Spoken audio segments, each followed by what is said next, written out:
Hello and welcome. Welcome back to another Lunchtime Live. It's a little bit after 12:30 today. Bear with me. I am running a few minutes late. If you've never caught one of these before, my name is James Wrigley and I go live 12:30 on a Friday, live across LinkedIn, Facebook and YouTube. I'll eventually get the audio up onto a podcast, pull out some of the better bits and put that onto a podcast as well, what I call Lunchtime Live. Thank you for joining me. I have just gone live and I'll just pop in the comments to the live stream if you are watching on LinkedIn, a link to StreamYard, and you are welcome to join me if you would like to have a chat. So I normally do a bit of what I call Friday ramblings, a bit of a reflection on my week and what's going on, and a bit of a deep dive into a particular topic that's come up just in my work during the week. This week, incredibly busy, very busy is the way to describe it. I've had to do a few late nights this week, and I hate the word busy. I hate describing what I'm up to as being busy, but that's probably no other word for it. So good busy, a lot of client meetings, a lot of new clients meeting with, which is fantastic. And I do love the opportunity to have a chat with anyone new whenever I can. So if you are there tuning in and having a watch, let me know you're there, drop a comment, let me know where you are watching from. I'm just pulling it up on my phone to make sure it's coming through properly here. It was there before when I added the comment, but just bear with me for a second. Here we are. I'm live, and Graham, I can see you're there. Thank you for tuning in as well. It's always good to see a familiar face and make sure the live's coming through properly. So yeah, reflection on my week. It's been incredibly busy. Good busy. But as much as I hate that word, I think a lot of people hide behind being busy from actually doing stuff, getting things done. So I've got my to-do list here and I've been ticking stuff off throughout the week. So it has been a good one. Unfortunately, yesterday I attended a funeral, which was I guess a horrible experience given what's going on at the moment here in Melbourne. Still restricted to 10 people at the funeral, so it couldn't be too many people along there, and off to the cemetery afterwards for the burial. But the worst part of all of it was that everyone that was there, the family that was there, we all just had to say bye to each other and just get in our cars and go off. So the saddest part in all of it was not being able to spend time with the family, kind of just grieving and sharing a meal as we would typically do after a funeral. So just getting in the car, waving goodbye, and turning to my wife, and the kids were in the back saying, like, not sure when we will see them again. Is a quite a strange experience and something that I hoped not too many of you have to deal with at the moment. So Graham, the palm trees and the thumbs up there. Thank you for joining me, Mark. Good to have you with me as well, and Paul on the Sunshine Coast. Good of you to join me. You might have seen my post last week or earlier this week saying if Dan gets his way in the 12-month extension, I might be heading up north. We'll wait and see. I did go live earlier in the week at 8 o'clock, one night of this week, just trying that out for something a little bit different to see how that would go. And look, it went well. So I may very well shift this from a lunchtime live to an evening live, but I will let you know. I will keep you posted. For the moment, I am here of a 12:30 on a Friday. So if there's anything going on in your world, any particular comments or questions, drop them in, and I'll happy to talk about whatever you want me to talk about. But I did prepare a little bit about a topic you might have seen in the description there. I just wanted to have a bit of a deep dive into pension cap problems or superannuation cap problems. It was a topic I was exploring presenting some work to to a client I'm doing some work with at the moment. Lawrence, great to have you on board as well. Thanks for coming back. You were there on Tuesday night. Was it Tuesday night I went live? So yeah, just wanted a deep dive into this kind of pension cap, superannuation cap problem that some people will have out into the future. Now, you may be aware that a little while ago, the government introduced this cap of $1.6 million that you're allowed to have. It's a cap on how much you can transfer to a tax-free pension when you eventually get to a retirement stage. This is superannuation environment that I'm talking about. A cap on tax-free pensions that you contribute, you can move to the pension environment. But this 1.6 also comes into capping you out from making voluntary after-tax lump sum deposits into superannuation. So the client that I was having this conversation with is around the age of 40, so a long way off from retirement, and retirement really isn't on the cards right now. But just because of the way that he's paid and the way that his employer pays superannuation contributions, it is very likely that without doing some early planning now, earlier on in life, and he's probably 20 years away from retirement, there's going to run into big cap problems later on. And this will be a whole lot more common than you might think or you might appreciate. So $1.6 million sounds like a fair chunk of money, and yes, of course it is. It's a fair amount of money to save up through the superannuation environment. We're limited to contributing $25,000 a year concessionally to superannuation, so where you get some tax concessions on putting that in. You can go over and above that, you just lose the tax concessions.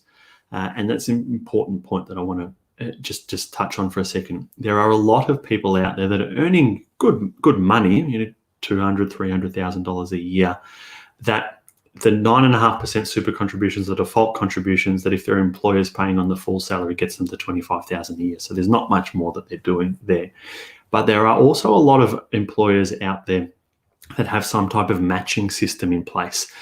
So I know, BHP and BlueScope have it. I know the universities have it. If you're an employee of the universities, a lot of people working in universities actually have 17% super contributions being paid. So it doesn't take. You don't have to be earning huge dollars, into the hundreds, multiple hundreds of thousands of dollars for actually some pretty chunky super contributions to be made on your behalf each year. It's a matching type arrangement. So in the universities, often when someone starts there, it's just kind of default as part of their employment arrangement. They almost have to opt out of it, where if you voluntarily add a little bit of money to superannuation yourself, they'll add in extra. As I said, BHP and BlueScope do a similar kind of thing, as do a number of other corporates. So they want to see their employees in a position where they come to retirement that they're actually self-sufficient and not, haven't worked for BHP for 30 years and have got nothing to show for it at the end. So they encourage this retirement planning. But what that means is that there are a lot of people out there that through these employment arrangements that they have are actually going over the $25,000 a year cap. They lose out on some of the tax concessions on the bit above, but nevertheless, there's a lot of money going in. And if you're doing that over a long enough period of time, it's not really the contributions that you're making that will actually get you to the 1.6 and cause the problem. It's the compounding of that money for an extended period of time that gets you there. And when I say problem, I'll spend a few minutes talking about why I think it's a problem. But I just wanted to set the scene to say, when you start to have this conversation with someone to say, $1.6 million, it may seem a fair way off, but with enough time, a reasonable salary, and a generous employment arrangement, and there are some employers out there that pay the full 9.5 on the total super balance. I have a number of clients that I work with on their total employment package. I have a number of clients that I work with that are having $40,000, $50,000, $60,000 a year worth of super contributions made for them because their employment arrangement is 9.5% on the whole lot. Thanks, Lawrence. Thanks for joining me. So yeah, it is a little bit more common than you might think, and getting to $1.6 million isn't that much of a stretch for a whole lot of people. So the problem, what's the problem? So you're saying you've got $1.6 million in super or beyond by the time you get to that retirement age. What's the problem there? The problem is that it limits your ability to do a lot of planning that we often do for people around the couple of years when they either pre-retirement or post-retirement. That kind of a small window around possibly age 60, somewhere between age 60 and age 65 for a lot of people.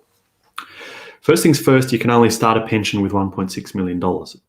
By the time you get there, that may very well be indexed up, but the way the rules stand at the moment, you can only start a pension with $1.6 million. Anything left has to stay in the accumulation side, which attracts earnings tax along the way. That's not great if you can avoid it.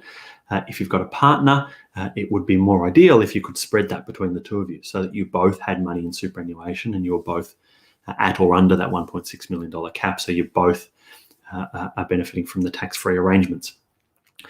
The other problem is in terms of inheritance. So often it's not until someone's in their 60s, say, or that kind of age bracket, where their own parents may pass away and they get some inheritance. If you've been earning good money and you've gotten up to this $1.6 million cap on one side, if assume it's a couple, one person's all the way up here, the other person has been earning less for a period of time or taken some time out with kids or whatever and has a lower balance, you're only able to put in money for that lower balance. If someone's above 1.6, you can't put in any more money. So you've only got one person that you're actually able to make big lump sum contributions that might come through inheritance into superannuation. Whereas if you were more able to even out those balances, so rather than having a big one and a small one, they were both modest balances, you've got two annual caps that you can contribute money in, which is better from a planning point of view, a retirement planning point of view, an inheritance planning point of view. I mean, I can see you've just dropped in there too. Thank you for joining me also. Then the other piece of the puzzle there, or the other problem where this causes a problem around that age, is for estate planning purposes. So there are a lot of strategies that a lot of advisors advocate for, and we do too, around trying to optimizing superannuation and retirement benefits for an ultimate estate planning exercise. So trying to save some death taxes, for want of a better word, that are often payable on superannuation benefits. If you've got one person that's already at 1.6 and beyond, there's not a lot of restructuring you can do to try and optimize that person's benefits for inheritance to their next generations. Whereas if both balances are a little bit more modest, you've been able to even it out, then you can. Again, similar to the inheritance example, where you're receiving money, you've got a lot more flexibility around optimizing those benefits. Then the final piece of the puzzle with all of this is there isn't that much that you can do in terms of a solution. So, in years gone by, there weren't these caps, so you could pull money out of one person's account and put it into the other in this window. Once you'd reached this preservation age and you could actually access your money, put it into the other person's, and you had a bit of a window where you could move balances around somewhat. That's a little bit harder to do now. So if you're taking money out and contributing it to the other person's, you're using up their contribution cap, and then therefore can't take advantage of any inheritance that may come your way, putting into superannuation. So you're using the balances up, your contribution limits up there. The other option, and this is the one that I was exploring with the client that I was referring to, and the whole reason why I brought up this topic for you that might be tuning in and catching this, was this idea around something called contribution splitting. So you are able to contribute or split your concessional or pre-tax contributions to your partner. So something that we're exploring with this particular client is earning good dollars, there's big contributions going in, and if nothing else happens, we'll have pension cap problems in years to come. We're exploring actually starting now doing this contribution splitting. So the money goes in on the higher income earning spouse's side and then is split across to his wife. And we do that year after year after year after year, so that through the 40s and 50s, approaching the 60s, there's a whole lot of work going on in terms of evening out those balances, which opens the doors to a lot of these retirement planning strategies that we would often look to overlay once you get to age 60. So there's no easy fix. Just to recap on that, pulling chunks of money out from one side and putting it into a spouse's account can work, but you're using up limits there, it lessens your ability to overlay these strategies. The better solution and the earlier solution is this contribution splitting. So just I guess final point on this, please don't take what I've just gone through as personal advice in any way, shape or form. I don't even really know who's watching apart from the few people that have dropped in a comment there. I don't know your situations. So please seek personal, professional advice if you are exploring something like that. Do your own research. You can find plenty of it on Google.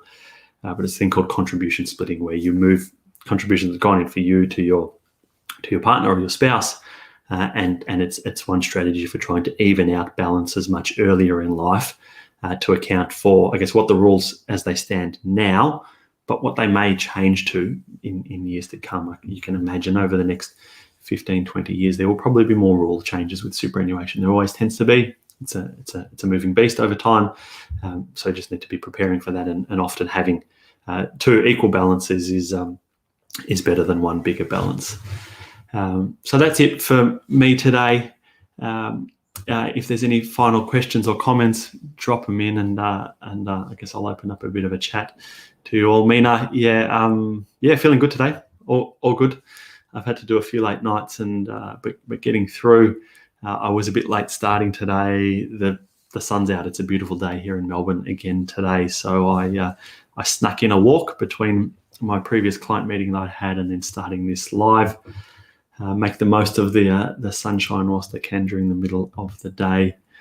And Devang, that looks like it's you. I'm also streaming this on my phone, so I can see your name's popped up there, but it doesn't pop up when I share the comment. So that's it for me today. The StreamYard link, I'll call it quits in a second, but the StreamYard link was there. I will end this live now. Thank you all for joining me. I hope all is well on your end, wherever you may be around the world. Graham, I think you're in the nicest part from all of us. Jeremy, thank you for joining as well. We'll listen in again on your next podcast. I need to get my act together. I've got a few of these lives banking up now. I need to just strip the audio and put them on a podcast. So thank you all for joining me. Happy Friday. I hope you have a great weekend, and I'll catch you all next week. Bye.